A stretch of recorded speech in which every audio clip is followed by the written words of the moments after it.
ఈ రోజు అయితే కనుక మా అబ్బాయి హైదరాబాద్ నుండి వచ్చేసాడు, రెండో అబ్బాయి. అందుకనేసి ఈ రోజు నేను పులావ్ దాల్చా వాడికి ఇష్టమైన అయితే చేస్తున్నాను. రైస్ అయితే నానబెట్టేసాను. ఇక్కడైతే ఇంకా బగారా అయితే ఇంకా అవుతుంది.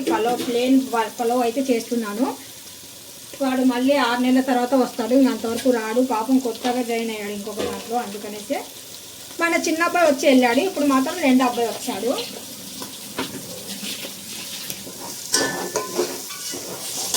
మనం బగారా బాగా అయిపోయిన తర్వాత నేను సరిపోయినట్టు వాటర్ అయితే ఇందులో యాడ్ చేస్తున్నాను.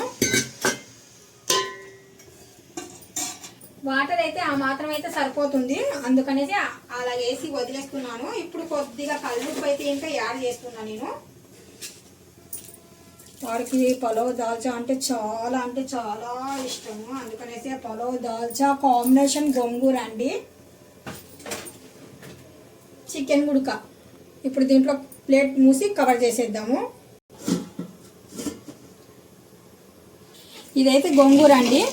మాకు రాయలసీమలో ఈ గోంగూర అంటే పులావ్తో పాటు గోంగూర ఇలాగ చేసుకోవడం చాలా ఫేమస్ అన్నమాట. పులావ్ దాల్చా భాజీ చాలా బాగుంటుంది. పులావ్ దాల్చా భాజీ సాలన్ అయితే ఇంకా ఇక్కడ నేను గోంగూర అయితే ఇంకా ఆల్రెడీగా ఉల్లిపాయలు, పచ్చిమిర్చి, కొద్దిగా టమోటా, అల్లం వెల్లుల్లి పేస్టు, గరం మసాలా వేసి గోంగూర వేసి బాగా ఉడకబెట్టేసాను. ఉడకబెట్టిన తర్వాత ఇప్పుడు కొద్దిగా బాగా పప్పు గుత్తి తీసుకొని బాగా దీన్ని వేపుతున్నాను.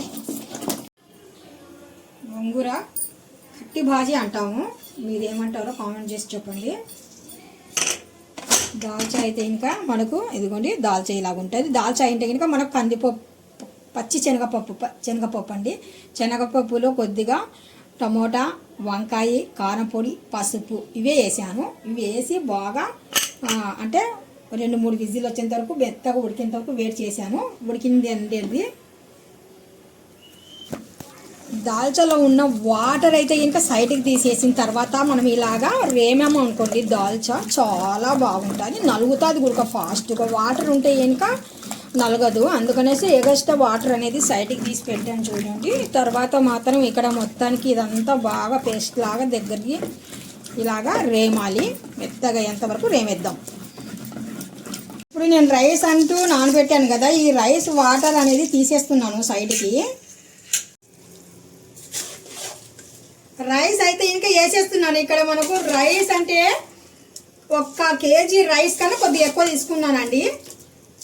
మా అబ్బాయి హైదరాబాద్ నుండి వచ్చేసాడు కదా షబీర్. చాలా బాగున్నా, నువ్వు ఎలా ఉన్నావు? సూపర్ నా ఫేవరెట్ డిష్. అందుకనేసి చేస్తున్నాను నీకోసమే స్పెషల్ డిష్ దాల్చా పులావ్ సాలన్ కట్టి భాజీ. చూస్తున్నారు కదండి. ఈరోజు అయితే అస్సలు మా అమ్మ ఎలా చేసిందో నేను పర్ఫెక్ట్గా అలాగే చేస్తున్నాను. ఏ మాత్రం రుచి అనేది తగ్గకుండా 99% ఎక్సలెంట్గా చేస్తానండి కుకింగ్ నేను. ఇప్పుడు 1 చెంచా ఘీ అయితే కంపల్సరీ యాడ్ చేయాల్సిందే. మళ్ళీ సూపర్గా ఉండాలంటే ఘీ ఉండాల్సిందే కదా, అందుకనేసి 1 స్పూన్ ఘీ. రైస్ మనం ఉడకకముందే మనం లెమన్ జ్యూస్ వేస్తే కనుక మళ్ళీ ఇబ్బంది అయిపోతుంది. అంటే పులుపుకి రైస్ ఫాస్ట్గా కుక్ అవ్వదండి, అందుకనేసి కొద్ది కుక్ అయిన తర్వాత అప్పుడు మనం లెమన్ జ్యూస్ వేద్దాము. ఇప్పుడు ఒక్కసారి బాగా రైస్ని కలిపేద్దాం ఇలాగా.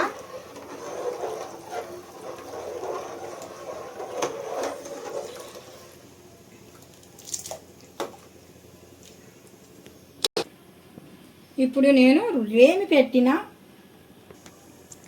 కొద్దిగా టేస్ట్కి సరిపోయినట్టుగా కారం పొడి,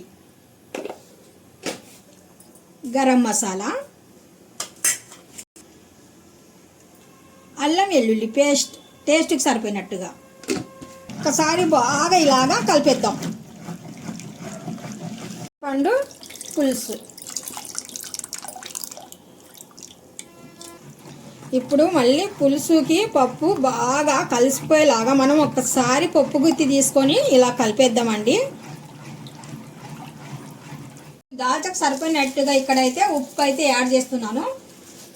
దాల్చా జస్ట్ మరుగుతే చాలు. ఆ తర్వాత పలావ్లో నుండి మనము కొద్దిగా తాలింపు అనేది పైది తీసుకొని వేసేద్దాము. మనకు సపరేట్గా ఏ అవసరం లేదు. మా అమ్మ వాళ్ళు అలాగే చేసేవాళ్ళు. ఇటుపక్క రైస్ ఉడుకుతుందంటే ఇంకా ఇటుపక్క నుండి కొద్దిగా గ్రేవీ లాంటిది వాటర్ తీసుకొని ఇలాగ దాల్చా పైన వేసేస్తారనమాట. ఇంకా దీనికి సపరేట్గా మనకు తాలింపు గీలింపు ఉండదు. మరి మన ఇష్టం అనమాట. వేసేవాళ్ళు సపరేట్గా వేస్తారు, లవంగాలు తీసుకొని దాల్చిన చెక్క తీసుకొని. ఇక్కడైతే నేను సపరేట్గా అయితే వేయడం లేదు. ఇది చాలా బాగుంటుంది ఇలాగా. అయితే కామెంట్ చేసి కామెంట్ రూపంలో చెప్పండి అబ్బా. ఇక్కడ రైస్ అయితే ఉడుకుతుంది చూస్తున్నారు కదా. ఒక పక్కన దాల్చి అయితే పెట్టేశాను, ఒక పక్కన రైస్ కూడా మనకు పర్ఫెక్ట్గా ఎమ్మి టేస్టీ. ఇప్పుడు దీంట్లో మనం జ్యూస్ వేసేద్దాం, లెమన్ జ్యూస్.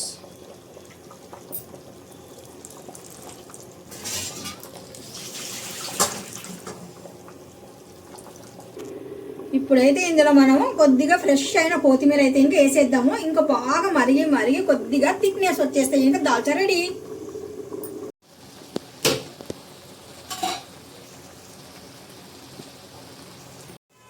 ఇప్పుడు ఆల్మోస్ట్ మనకు రైస్ అనేది 80% కుక్ అయిపోయింది. ఇంకా 20% ఉంది మనకు. 20% అంటే ఇంకా దమ్ చేస్తే ఇంకా సరిపోతుంది. అందుకని దమ్ కోసం వదిలేస్తున్నాను. దమ్ చేసేటప్పుడు కూడా జస్ట్ కొద్దిగా పైనుండి నెయ్యి అయితే ఇంకా ఫ్లేవర్ బాగుంటుంది. అందుకనేసి కొద్దిగా నెయ్యి చుక్కలు అయితే ఇంకా వేసేస్తున్నాను.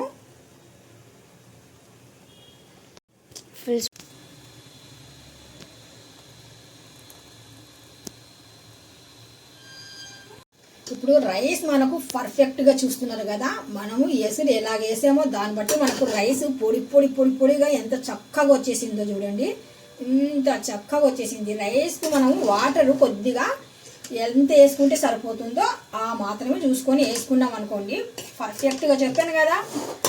అమ్మ వాళ్ళు ఏంటో చేస్తూ ఉంటే చూసి నాకు 100% అనుభవం వచ్చిందండి. ఇప్పుడైతే ఇంకా ఇంట్లో చక్కగా ఎంత అయినా కానీ సరే చేసి పెట్టేస్తాను చక్కగా.